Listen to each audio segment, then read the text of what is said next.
नागपुरात मराठी महिलेच्या घरावर परप्रांतीयांनी ताबा मिळवला। स्वतःचं घर मिळवण्यासाठी आता मराठी महिलेची वणवण सुरू आहे। उषा चाफे यांच्या कर्वेनगरमधील घरावर परप्रांतीयांनी ताबा मिळवलेला आहे। अमृत सिन्हा यानं आधी घर भाड्यावर घेतलं, नंतर ताबा घेतला। चाफे कुटुंबाकडून हा आरोप केला जातोय।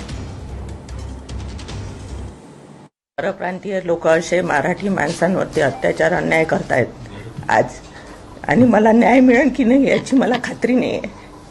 आता फक्त आम्हाला ऑफिसांनी वरचा मजल्याचा SDO मार्फत आम्हाला ताबा मिळालेला आहे। अजूनही 14 रूम त्यांच्याच ताब्यात आहे आमच्या, आणि 7 महिन्यापासून त्यांनी आम्हाला पेमेंट केलेलं नाही आहे। आम्ही आमचं ऑफिस तिथे कसं वर्किंग करायचं, काय करायचं आम्हाला कळत नाही आहे।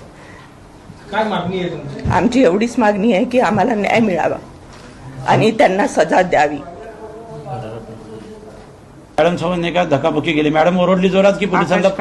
आकाश काळे छगन यांनी मॅडम ओरडून नाही म्हणे 100 नंबरला फोन लावा। जसं पोलिसांना फोन लावला तसे ते दोघे जण बाहेर पळाले। बाहेर गेल्याबरोबर माझ्यासोबत जे मॅडम सोबत जे माणसं होते, आमचा स्टाफ जो होता, त्यांनी दरवाजा आतून बंद केला।